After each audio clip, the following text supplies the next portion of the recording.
All right. Hey, everybody. Welcome to our Monday night team call. If you don't know me, my name is Natalie Shower.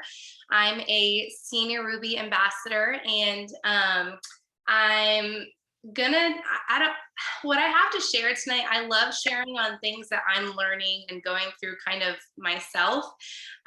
So I hope this resonates with you the way it's resonated with me while I was kind of going through my notes and putting some stuff together. So I'm a firm believer in if I'm dealing with it, somebody else probably is too. And so I just think it's important to just kind of be vulnerable about our own journeys and kind of speak where we're at. And hopefully that inspires and can motivate others too. So I am going to take y'all to church a little bit tonight. So I've got, for our believers here, I've got some really good stuff for you.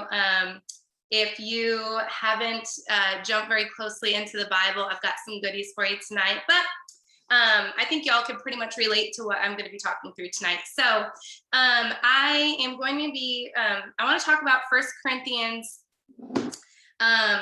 where he talks about the need for self-discipline. And he says, do you not know that in a race, all the runners run, but only one gets the prize? Run in such a way as to get the prize. Everyone who competes in the games goes into strict training.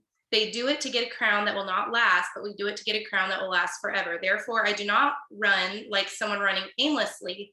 I do not fight like a boxer beating the air. No, I strike a blow to my body and make it my slave, so that after I preach to others, I myself will not be disqualified for the prize. And I just love what Paul says here, and it cracks me up where he says, I strike a blow to my body and I make it my slave. I was like, wow, okay, Paul, like, you just really went there. All right. Now, obviously, that he's talking about something a little bit different, but I think this applies so much in our lives and especially in our business. So I think it's important to identify what kind of race you're running, right? So if you're going to be running this race, don't run it just to run a race. Like, that's pointless and that's stupid, right? You run a race to win, or you run a race to get good scores. You don't just kind of show up and put your body through something like that just to kind of half run it and maybe I make it to the end, maybe I don't, right? We run with a goal in mind, and we're running with a clear idea of the finish line. So I think it's important when you first get started with Plexus, I think it's important to identify this for what it is, right? So it is like a race, okay? And I think we hear all the time, we hear things like, man, just, give it all, give it everything, and just sacrifice. You can do this. I can do anything for a year. I can do anything for 2 years, whatever. And you like go hard and you go all in and you burn yourself out, and you neglect other things around you. You burn yourself out, and then you're a year or two in and you're not sitting quite at diamond yet, and you're sitting here going, man, I don't know if I've got any more in me. And this is kind of a place that I found myself in a few months ago. And I was actually talking to Emily about it a couple days ago, and she brought up an analogy that really kind of like stuck with me, and I loved that, and it's really kind of made a lot of sense. Is I think a lot of us go into this thinking of this as like a 5K, right? And we say this all the time when we talk to people, like, if you're looking for a quick fix, or if you're looking for overnight riches or whatever, like, this is not your thing. But if you're willing to work hard and put in the time and put in the effort and make this an everyday commitment, then this is something that you could absolutely do, right? But I think a lot of us still come into this expecting to run a 5K. We go hard, we sprint it out, we do the whole entire thing, and then it turns out this is a marathon. And you're like, well, shoot, I just completely burned myself out in that first little bit, and I have no idea how to make this a sustainable thing to make it through for the rest of this race. And so I think one thing we need to do when we first get started is you need to identify the race, right? Identify your goals, identify what that is, come up with a plan with your sponsor and talk through that. Like, obviously, when you're in a marathon, there are sprints involved, right? There's going to be times where you go hard, you're racing really hard, you're pushing, you're giving everything you got.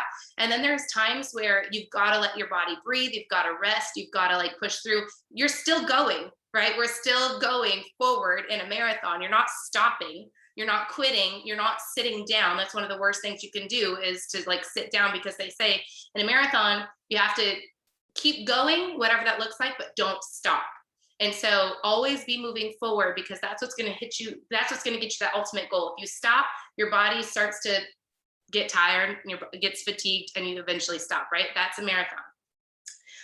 So let's make sure that we're having something that's sustainable. So when you first get going, talk to your sponsor, let them know, this is my goal. This is what I want to, do. I want to be Emerald. Okay.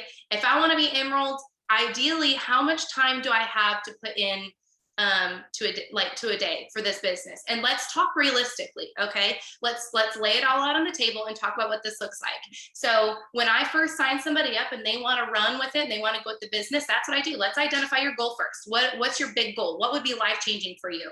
And then let's talk about actually what's realistic with the time that you have to work in the day. And let's put a plan and a strategy together accordingly. So, because what a sustainable pace might look like for you may not be a sustainable pace for somebody else, and vice versa. So, make sure that you're really working with your sponsor together to find out what's realistic and what's sustainable. I think one of the big things in this is you have to have the ability to dream big.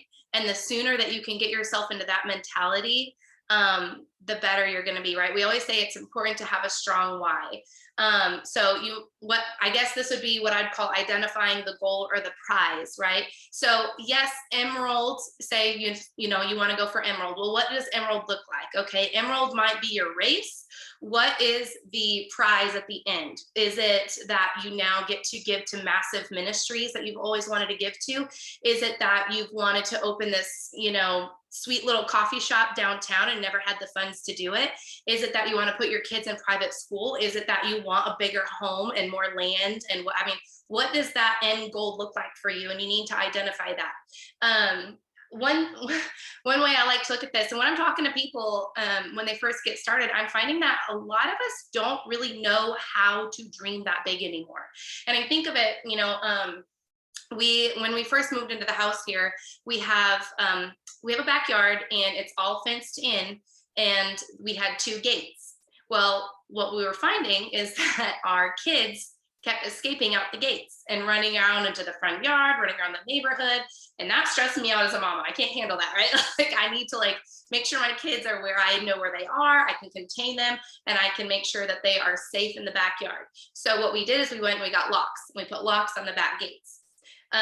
So the kids, they would go up, they'd try to unlock that gate. It's still locked. So they would play, whatever. And this went on for a few weeks. They would always go check the lock. It's still locked. We still have locks on the gates. They're not getting out. And then eventually it got to a place where they didn't even go check anymore. Well, we had some things being delivered, and we opened up the back and we kept the locks off, and we were kind of like, what would happen if we just didn't put the locks back on the gate? Do you think they would try to get out? And we didn't. And guess what? They have never tried to get out of the backyard. They still think the door is locked. So meanwhile, my children, who literally have access to this entire world, are walking around in the backyard, sitting here thinking the door is locked, being like, well, this is all I've got. So how many of us are doing that with our lives, right? Like, we have access to this whole big world, this whole big span where we can dream really big and we can do big things, but yet we're walking around with tight parameters, being like, this is all my life is ever going to be. This is all I ever have. This is all I'm ever going to, because we've gotten so used to the fact that the door is locked, right? Because we've been raised and we've been trained to believe that the door is locked. So I think of it as like, I know for me, and maybe y'all are a little bit different, but for me, it was kind of, go to college and get a good career. And if you don't go to college, maybe you'll marry somebody who's got really good money. And if you don't marry someone who has really good money, maybe you'll bump into something and work your way up. But then after a while, you get to a place where, you're in your 30s or 40s or whatever it is, and you haven't struck it yet. And you've just kind of come to the place where you're like, well, this is what my life is. The door is locked. And so when someone comes to you with this opportunity and they say, this is something that could actually work, the door is unlocked, we don't believe them, right? We don't believe that the door is unlocked. So I think we need to get ourselves used to the fact that, like, if we just step in and just keep going through and keep checking the door, so to speak, there's a big opportunity here for you. Okay. You just have to allow yourself to dream big and to go bigger than just staying in your own little bubble. Okay. So you need to, oops, sorry. Let me check my notes really quick. So you need to make sure that you are allowing yourself to dream as big as possible. And sometimes I have to lay my crazy dream out to people to get them the idea of what I'm dreaming big. And then they're like, oh, I didn't know you meant like that. And then they start giving me this crazy dream, right? So when you are working with people, make sure that you're telling them that this is a real thing and this is something that could actually get them to a really good place to where they can dream really big dreams. The next thing you're going to want to do is you want to pick your pace. Okay. So what does that look like? Picking your pace looks like time blocking in your day. I did a post on this a couple weeks ago and I got a lot of messages on it because I think a lot of us struggle with this. Okay. And I know one of my big struggles, just being vulnerable, is if I don't get to my work in the morning, it's something that hangs over my head and kind of sits on my chest all day. And I'm trying to multitask and I'm trying to I'll do a couple of reach outs while I'm doing this, and I'll, try and think of a post while I'm making lunch, and that doesn't work. Okay. It ends up me being exhausted. Nothing gets done well. Nothing gets done with excellence. Nothing gets done with intentionality because I'm trying to balance too many things all at once. Okay. So time block your day and set aside some time. And I think a lot of times we go through the whole entire day. And if we would have, because I'm like, I don't have 2 hours to put into my day today. And I'm scrambling, trying to do other things, calling it busy. And had I just taken 30 minutes that I did have in the early part of the day and just went hard in that 30 minutes, I probably would have knocked out a lot more work than I'm doing trying to juggle it all throughout the day. Okay. I think Sarah posted a meme a couple months ago, and it basically said, if you go to the gym for 4 or 5 hours every other week and go hard at it, and twice a month, or if you have a friend that goes to the gym for 30 minutes every single day, which of you is going to see more results over time? It's the one who was consistent, the one who showed up, they gave their all in that 30 minutes that they had, and then they went home. Okay. That's the beautiful thing about this, is this doesn't have to be something that weighs over your head and makes you feel like you don't. I mean, we do this for time freedom, y'all. We really we do this because we want time freedom. And don't sacrifice your why in the process of trying to reach your why. Okay. There was, I'm trying to remember, Emily can drop it in here, was another diamond that had said that. And Emily had mentioned that to me, and that was huge for me. It's like, don't sacrifice your why in pursuit of trying to get to your why. Okay. So when you're working, go hard at your work. Go hard at your work. Be at work. Don't think about anything else. Don't be doing anything else. Don't be trying to do anything else. Get your work done. If you have to get up 30 minutes earlier in the day, get that work done. And then the rest of the day, you can be present with your family. It doesn't have to be hanging over your head all day. Okay. You don't want to sacrifice your family all day in the midst of trying to just build this thing, when you really could just put that time in at the beginning and be done. Okay. Now, obviously there are seasons, and our sprint seasons, where it's a little bit more than that. Okay. We need to put in the extra work. We need to be available. Okay. When we've got multiple people that we're talking to, at any moment, one of them can get back and say, yes, I'm ready. And you need to be ready to sign them up right then. Okay. Because usually when people are ready, they're ready right now. And if you give them time, they're going to fall off. So, be ready and be prepared for those people, but you don't have to be on 24/7 all the time. Okay. So time block, make this a sustainable pace for you that you can maintain.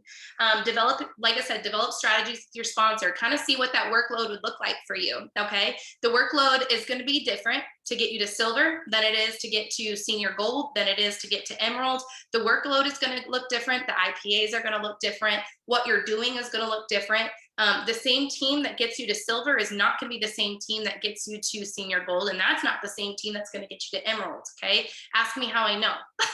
So I'm telling you, you constantly need to be thinking through new leaders, developing new leaders, getting new sharers on board, and always be moving forward and always making sure that you're focused on the goal. And the goal is, right, we say 7 level 1 diamonds underneath you is where they say that you can basically retire. I don't know exactly how they'd say it, but 7 level 1 diamonds. If you don't have 7 level 1 diamonds, you need to still be looking for them, right? You're not done.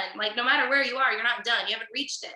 So you constantly need to be reaching out to new people, talking to new people, looking for those new sharers, but make sure that you have a strategy in place that's realistic, and be talking to your sponsor about what that strategy looks like. So let me over here. Now, here's the thing is when you do get to a spot where you're feeling overwhelmed and you're feeling like, you've got all the excuses in the world as to why it's so hard for you to get your work done. I've been there. Okay. And I think that you have to identify if it's like a good excuse or if it's just you being insecure. Okay. Because there's two different types, right? So I'm not somebody that's going to come and preach to you, like, drop your excuses at the door, that, like, get it done. And because there are some excuses, and I think we put such a bad connotation on them. There are some things that could be legit, right? Like, I'm having a baby during team calls.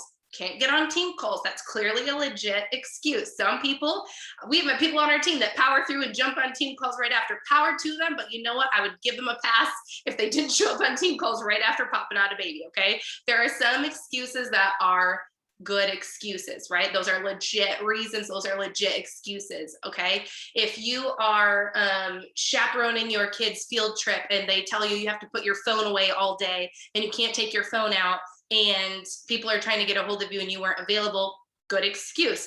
Obviously, you should let your team know ahead of time that your phone is being put away, so you're not going to be unavailable for the day, but that's a good excuse. There are excuses though, and I would say these are more so than not. There are a lot of excuses that really are just you being either insecure or lazy. So excuses are more often than not just manifestations of our insecurities, right? So if you're insecure about you not being good at talking to people, one of your excuses might be like, I'm just not good at sales. Or if you're insecure about your value or your worth or whatever, your excuse might be, people just don't really like me. See, they just don't like me. If you are insecure about if you're insecure about yourself, and how you look, you might know, I don't put selfies on Facebook. I'm not one to really share pictures of myself. Okay. So you can think of all these different excuses. And obviously those are like very surface level excuses. Honestly, there are a lot of deeper ones that are into deeper rooted insecurities. But I would challenge you that when you do have an excuse to really think through it and like, what insecurity is this pulling out in me and how can I attack the root of this and speak truth into it? To take it back to church, like we started, think about Moses. Okay. Moses had a stutter, right? We all know Moses had a stutter, but did he? Because if you really read it and you really go into it, Moses says he had a stutter, right? But if you read in Acts, God actually says that he was mighty in his words and deeds. So did he have a stutter or was he mighty in his words? Because to me, those are two totally different things. And if we're going to call it out like it is, God saw Moses as somebody who was mighty in his words and his deeds. So he can sit there all day and say he has a stutter, but that's not how God sees him. And God knows that he has way more power behind him than that. I was looking actually today, and there's 4 excuses that Moses gave. Okay. One is, but he said to God, who am I that I should go to Pharaoh and bring the Israelites out of Egypt? Who am I that I should do that? Y'all, he was raised with the Pharaoh, like in Egypt as royalty. If anybody was able to go in and do it, it would be Moses. But he's like, who am I that I could go and talk to them? I mean, I don't even, like, I don't have that. I don't have that influence. I don't have that. Like, I'm not worthy enough to do that. But who else would have done that? He was literally set up from birth to be in Egypt with Pharaoh so that he could build that relationship so that if anybody could do it, it could be Moses. Okay. So this is where I'm sitting here going, excuse number 1, that's what Moses gave. The next one, what if they don't believe me or listen to me and say, the Lord didn't appear to you? Okay. That's excuse number 2. So that's from Exodus 4:1. And that was like, how many times do we do that to ourselves, right? Like, is this really what we're supposed to be doing? I don't really know. Like, is this really, like, how do I even know that I'm doing the right thing? How do I, like, what if people don't even listen to what I have to say? I'm not a good salesperson. I don't really have any influence. We do the same thing to ourselves. Okay. Excuse number 2, Moses gave. The third excuse is, pardon me, your servant, Lord. I've never been eloquent, neither in the past nor since you have spoken to your servant. I'm slow of speech and tongue. Nope. God says he's mighty in his words and his deeds. Okay. And so here's the thing is, he's saying, that he is slow in his speech and he's eloquent, but then many times it talks about Moses being one of the most humble men in the Bible. So if that's the case, he's just being humble, right?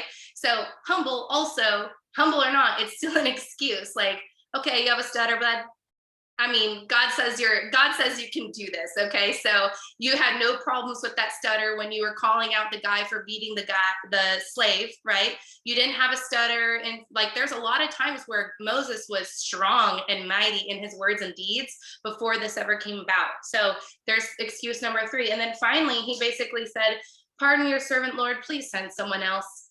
He just doesn't want to go. He doesn't want to do it. Right. And so that's another thing is we're just like, yeah, this is just, it's not for me. I think somebody else can handle this. This is not my thing, right? Moses had 4 excuses to not go and deliver the Israelites from Egypt. Okay. What if Moses hadn't worked through those excuses? What if he hadn't? There would be no Exodus. There would be no, like, that would have never happened because Moses had all these excuses. There would have been no Exodus. So think about it from your end. Who's waiting for you to drop your excuses to lead them out of some type of bondage, whether it's financial bondage, whether it's health bondage, whatever that is? Like, there's a lot of people that I've talked to because I've experienced freedom in some of my health victories, and I've talked to others and they have been like, oh my gosh, I have been in tears. I've been, down with this for years. And I finally was able to get through a day without literally just being in bed crying, missing my kids, football game or whatever. I've heard a lot of those. I've had mamas that were able to quit their job and stay home with their babies and they're living their best life. I mean, these are the things that had I not opened my mouth, these people would not have had these victories. Okay. So who's waiting for you to drop your excuses and help lead them out of whatever they're stuck in? Who's waiting for you to do that? One thing is, I kind of talked about Moses's excuses, and then I kind of talked back about what God says about him. So I think it's affirmations. And if you are on Emily's team, you hear this a lot because this is kind of like her shtick, I guess, is like affirmations. They are so important. And I laugh about it, but it's like, they're so important. They really are. And calling out who you are and calling out the strengths that you have and calling out what you're trying to do, what you're going to do, calling out what your goals are, calling out the race that you're running, and really just going for it and speaking life into that and speaking it to the people around you, not just typing them out, not just thinking them through, but actually write them down and speak them out every single day. And guess what? If you don't have your own affirmations, I challenge you to go to the Word, because there's a ton of different things in there that Christ says about you that are way better than what you're thinking about yourself. Okay. So you need to be thinking positively. You need to be speaking positively, and you need to be writing positively about yourself. Okay. It really matters. And I know it sounds like some hokey stuff, but it matters. And that's biblical. There is power and there is life and death in the tongue. And it actually says that. Okay. So when you speak it, something happens in the universe, in the spiritual realm, that shifts it. And Emily says your brain goes to work for you, or like things start to line up the way they need to, because belief is so important. Okay. If you don't have belief, you could borrow belief. Okay. Just like I borrowed the analogy of my kids in the backyard. That wasn't my story. I borrowed that from someone else to give to you, but you know what? It helped, right? It made a point. And so I borrowed that from someone else. Borrow someone else's belief if you have to. Borrow someone else's story. Do whatever you have to do. I was watching my kids. I was watching my kids when we were at the beach. They were going out and they were swimming, and there was a bunch of kids out there, and they wanted to play. And they took a float, got on the float. They wanted to go play with these kids, right? So they paddle themselves out there, and they're hanging out with all these kids. And then they decide that all these kids are up and playing, and they want to jump off the float and play too. So they jump off the float and realize that they have no footing, and they start thrashing around, and they're freaking out, and they're trying to like get above water, and they're swimming, and they're like thinking they're drowning, and they're swimming. And I'm at shore going, baby girl, stand up. Just stand up. And they stand up, and they're in 2 feet of water, y'all. Okay. They lost their footing, and therefore they felt like they were drowning. They felt like they were overwhelmed, and they couldn't see the horizon. They couldn't see what was around them, and they couldn't enjoy the life that they were living there in the lake because they lost their footing. Okay. Are you missing your purpose by 2 feet of water? Is that where you're at right now? Are you losing your footing? What's that footing? It's your belief. It's your personal growth. It's your daily affirmations. It's showing up, it's consistency. And to be very honest, it's not in how eloquent your words are in your reach outs. It's not in your posts. It's not in your points, y'all. That like your footing and all that is not in your points. Your footing is all rooted in your belief. Your footing is all rooted in your, like I said, your personal growth, who you believe that you are, where you believe that you're going, and knowing the race that you're running, knowing what's around you, and knowing where you're at. That's your footing. And if once you can stand strong in that footing, just like my babies could stand strong on that sand, they know exactly where they are. They know where to go from there.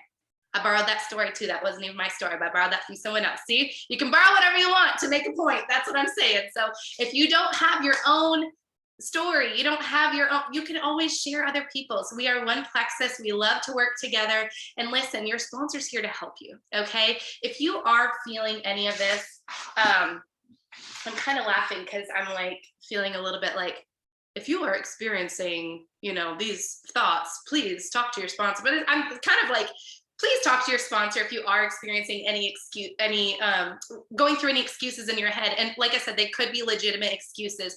And to be very honest with you, they are. I'm not going to sit here and like devalue your excuse, because honestly, there's validity to your feelings, right? You have feelings that are wrapped around your excuses, and whatever you're feeling is valid. However, there is somebody standing on shore that can see the outside perspective of it, that can tell you where you've lost your footing and help you find that footing again. Okay, there is, and usually that is your sponsor. They know what's going on in your business. They know what's going on in your three-way chats if you're working effectively. They know what's going on in your team. They know what's going, and if you're talking often, they can help you with what's going on in yourself, and they can really help you to move forward. So make sure that when you do have excuses, you're identifying it, you're working through it. And like I said, I'm not going to tell you to just drop the excuses, because it could be valid. But is it an excuse, or is it insecurity, or like, what is that? So figure out what that is, and don't be comparing yourself to other people's journeys either. That's a huge one. Okay. And I know this feels like I'm kind of skipping around, but this is one of my things that I missed in my notes is, I found with myself, what I'll do is I listen to all of these, people in our upline, or, different diamonds or whatever. And I listen to what they have to say, and they'll say things like, I never once lost belief in myself. You'll have your diamonds that say that. And then you'll have your diamonds that say, I have shown up every single day, and I've posted every single day since I've started, every single day. And I'm like, okay, post every single day. Never lose belief in myself. Okay, what's the next? And, and then you have your ones that are like, oh, I'm a workaholic. I've always done my work, but my issue was this. Or you have other people that are like, listen, I never had this problem. So here's my point is like, if you listen to what every diamond says was their strength, and then compare yourself to that, now I'm expecting myself to have all of these strengths and no vulnerabilities. And now I'm feeling like I'm a failure because I'm not living up to all these strengths. Okay. I'm telling you, there are days where some of them have gone to bed and they're like, I didn't do as much as I should have done today. But you know what? They give themselves grace. And this is where it comes, the grit and the grace comes into play. You have to have grit, but you have to have grace. You have to have both, because if you just work off grit and you start comparing yourself to everybody else, you're not giving yourself any grace, and you're going to burn yourself out. You're going to feel like a failure. You're going to feel like you are not meant for this, that you're not cut out for this. But you know what? If you can realize that everybody has had something that they've had to work through, they've had a mindset thing they've had to work through. They've had a work ethic issue they've had to work through. They've had timing issues they've had to work through, whatever that is. Everybody's had something that they've had to work through. And I challenge you, if you talk to them, they could tell you some of the things that they've had to work through and how they've worked through those things. And I think there's power in that. If you can figure out that everybody has different things that they've had to power through, then you're not going to feel like a failure. You're just going to know this is part of the journey. This is our lives, right? Like, we're not sprinting for this. This is a marathon. If I'm going to do this and I'm going all in for this, this is what I'm going to be doing for the next few years. I need to find something that's sustainable, and I need to have grace with myself. And I need to have open conversation with my upline. I need to have open conversation with my family. I need to have open conversation with my feelings and what I'm going through, my insecurities, my excuses, how good or not good they may be. I need to talk through them with people around me so that they can help me identify what that is. I can find my footing again and move forward. Okay. So I think this is really important for some of us who've been doing this for a long time, because it's, like I said, it's easy for us to kind of get lost in the overwhelm of, we've been doing this forever and we're starting to kind of like, we're getting a little bit burnt out or whatever. Or this is important if you have a brand new share for them to hear this too, so that they know how to move forward. They know how to move into this journey and do it sustainably and do it well. Okay. So feel free to, like I said, share this with your new shares or with people on your team that have been around for a while, because I think this is really important for everybody to hear. Everybody has things that they have to work through, and it does not make you any less of a diamond because you've had something you needed to work through. Okay. So have grace with yourself, but work with grit. Okay. Grit is important, but so is grace. All right. I love y'all. I hope you learned something tonight. Reach out to me if you had any questions as usual. Y'all have a good night.